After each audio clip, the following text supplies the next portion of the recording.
John Keats का odd है odd on indolence.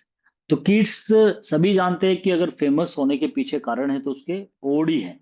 मतलब ओड ज्यादा है कुल मिला के, हालांकि उसकी कई पोयम भी इंपोर्टेंट रही है, लेकिन ode on indolence, ode on melancholy, या ode to Psyche, ode to nightingale, ode to autumn और ग्रेशियन रन, मतलब बहुत सारे उसके ओड है जो बड़े फेमस रहे हैं।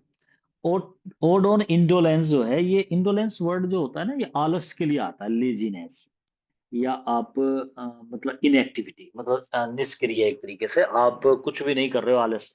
तो उसी के ऊपर कीट्स ने ये ओड लिखा है, ओड ऑन इंडोलेंस। कीट्स खुद भी मतलब इस पोयम में, मतलब ऐसा वो खुद ही कहता है कि मैं बिल्कुल निष्क्रिय था, तब मैं इस ओड के बारे में सोच रहा था, तो मैंने इस ओड को लिखा है। तो 1819 में ही मोस्टली इसके ओड है सारे के सारे। और इसमें वो जो दिखाता है, एक तीन चीजों को दिखाता है, लव है, एम्बिशन है और पोइट्री है। इन तीनों को एज ए जैसे पर्सोनिफिकेशन होता है ना, उसमें ये तीन कैरेक्टर दिखाता है, लव का, एम्बिशन का और पोइट्री का। और तीनों के तीनों वाइट क्लॉथ्स पहने हुए उसके सामने आते हैं, तो उसे इसने इसके अंदर दिखाया है। और ये बिल्कुल जो है आलस्य है। जैसे वर्ड्सवर्थ का जब जिक्र आता है ना, तो कहते हैं ना वर्ड्सवर्थ कुछ नहीं किया करता था, लेकिन ना करते हुए भी उसकी जो सोच थी और वो जो बड़ा पोइट बना है ना, वो इसी वजह से बना है कि वो हमेशा निठल्ला रहता था, लेकिन सोचता था, पढ़ा रहता था, देखता रहता था, उसके विचार आते थे, उन्हें लिख दिया करता था। तो इंडोलेंस को भी थोड़ी सी तारीफ इसने करी है। तो कोई ज्यादा मतलब इंपोर्टेंट पोएम नहीं है, लेकिन फिर भी कभी कभी कोई क्वेश्चन आ जाता है तो इसलिए लिख पा रहे हैं। ओड ऑन इंडोलेंस, एक तो ये कंपोज हुई है 1819 में, तो मोस्टली इसके ओड जो है इसी ईयर में लिखे गए हैं। This poem was written when Keats was in a perfect mood of indolence. तब लिखी कीट्स ने जब उसका मूड जो था ना, वो इंडोलेंस वाला ही था, मतलब लेजीनेस वाला मूड था उसका। उसने इस पोएम को लिख दिया।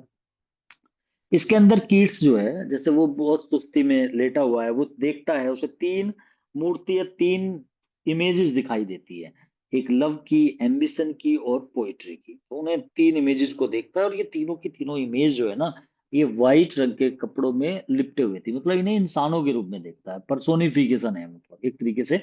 ये तो चीजें सब आप देखो, ये एब्स्ट्रैक्ट थिंग्स है जिन्हें वो विजुअली देखता है।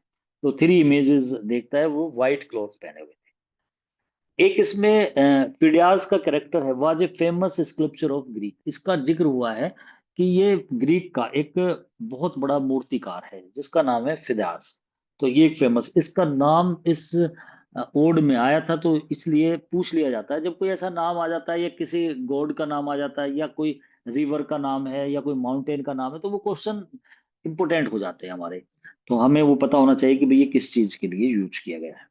This ode starts with a motto from the Bible. Bible का मोटो है कि भाई, उससे ये स्टार्ट होता है कि ज्यादा एक्टिव होना भी जो होता है, वो भी समाज के लिए या इंसान के लिए घातक सिद्ध होता है। ये बात तो सिद्ध करी थी विलियम वर्ड्सवर्थ ने भी, कि इंसान को ज्यादा एक्टिव भी नहीं होना चाहिए। तो ये बात है। This word is full of pictorial qualities. तो इसमें इस तरीके से चित्र है कि वर्ड जो किड्स यूज करता है ना, तो उनसे एक चित्र सा माइंड में आ जाता है। जैसे उसने इमेज दिखाई है एम्बिशन की और लव की और पोइट्री की, तो वो एक चित्रात्मक वर्णन जो है, वो रीडर के माइंड में एकदम पिक्चर आती है उसकी। तो वो चीज भी इसमें दिखाई है। तो ये भी मतलब कोई इतना फेमस, मतलब और तो फेमस हुआ है, लेकिन इम्पोर्टेंट के उसमें नहीं है, मतलब ज्यादा एग्जाम के पॉइंट ऑफ व्यू अगर हम देखें तो इसमें से क्वेश्चन मेरे याद में मुझे नहीं दिखाई पता कभी आया हो इस पे से क्वेश्चन। लेकिन फिर भी ऐसा हो जाता है कि कभी कभी कोई चीज ना ही हो, आ जाए, तो हमें मतलब थोड़ा ध्यान जरूर रखना है, छोड़नी नहीं है। मतलब थोड़ी सी भी हल्की सी भी पोएम है तो उसके बारे में थोड़ा बहुत कुछ ना कुछ पता जरूर होना चाहिए, जो उसके मेन क्वेश्चन है।